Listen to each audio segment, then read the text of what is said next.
Hey, I'm here with my friend Rich Marotta, who now lives in Spain most of the year. He came to visit our warehouse in New Jersey. Hola. Hola, Rich, you've done it all. You've done close-up, you've done walk-around, you've done stage, you've done everything. And we don't have time to talk about everything today, but I do want to talk to you about stand-up comedy magic. Right. Because you're one of the pioneers, one of the early people that did the comedy club circuit. Now, if you don't know, in the early 1980s, basically comedy clubs started popping all over the United States, and stand-up comics were working everywhere. But also they had a middle act sometimes who was a novelty act, a magician. And, Harry Anderson was probably the most popular of all those magicians. You had Judy Carter, you had a lot of other people, and Rich was one of the people working the circuit. So how did you get into stand-up comedy magic, first of all? Well, I was doing magic and I was working where I could, and all of a sudden these comedy clubs popped up, and they thought they'd like something different in the middle, so they started hiring a magician. And then when I wanted a headline, they said you had to do more magic, more comedy. They wanted more comedy, more comedy, more comedy. And then after I think Finney was doing it, and other people were doing it. Amazing Jonathan were doing it. And then they wanted comedy, comedy, comedy. And then finally they said, no, we want more magic, magic, magic. So they went back and forth. It was hard to headline as a magician because they wanted to put you in the middle, break up the stand-up. Now, how long were these tours? I mean, how long were you on the road doing, because these comedy clubs were little tiny joints everywhere. Every little town in the South and the Midwest had a comedy club. Ho-hos, hee-hees, hysterical club, this club. They had all these different names. And they were usually one-nighters. So you would fly in and you'd do Monday, Tuesday, Wednesday, Thursday.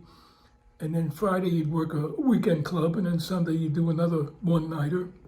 And that was it. Just usually the best ones were, 3 or 4 hours away. You didn't have a day off. You had 7 nights a week. Boom, boom, boom, boom, boom, boom, boom. So you said you worked for like 40 weeks straight at times? No, Not I would straight. say I did about 45 weeks a year on the road, but I would do 2 weeks and then come home and rest and then go back out.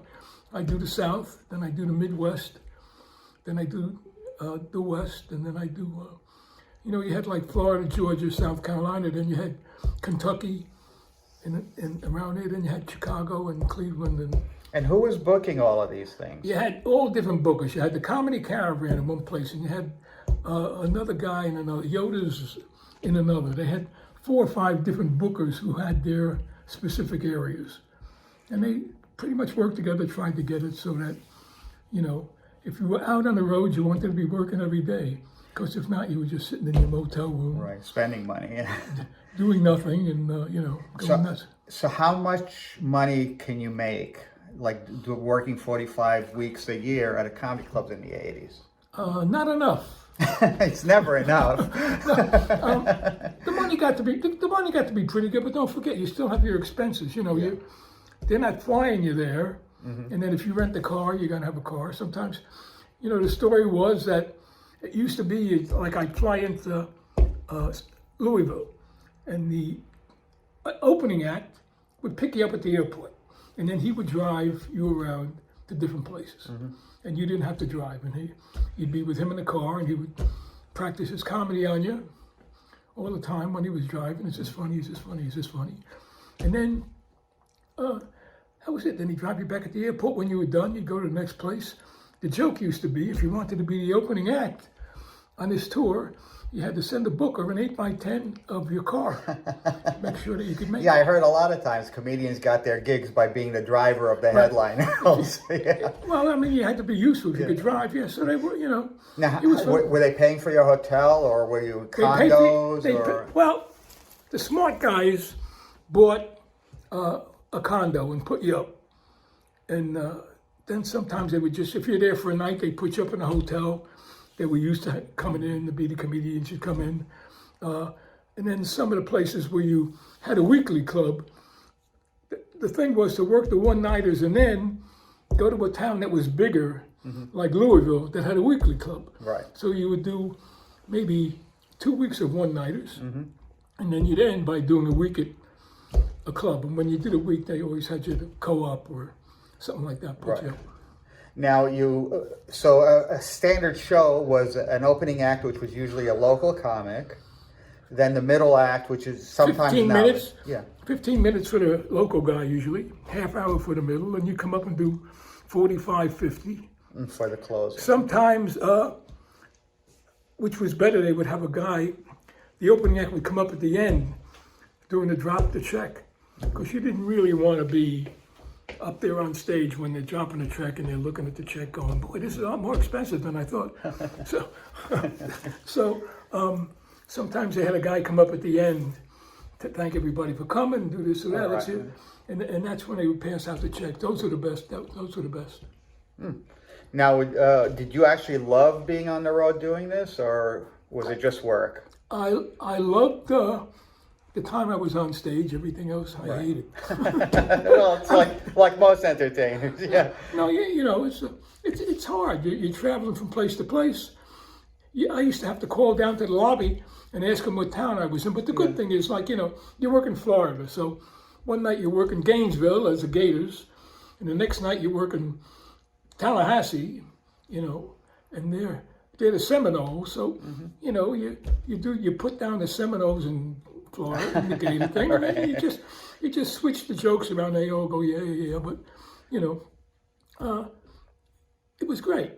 And also, you know, when you're working every night, you just get it down. You know, some stuff. The trouble with magic, you do a joke, they don't like it, you write another. But when you spend months putting a trick together and they don't like it, you don't care, because look, it took me so long, I'm going to do it anyway. All right, exactly. And then you sort of learn. But when you do it every night for 2 weeks and it doesn't go over, you have to go, it's no, I got to get rid of it.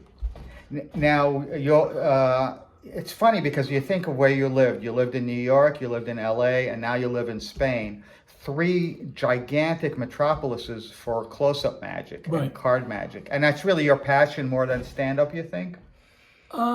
Because when I first met you, you were mostly doing card stuff, I think. I think, yeah, well, you know, I always love close-up magic. Close-up magic you can do anywhere, and it's really great.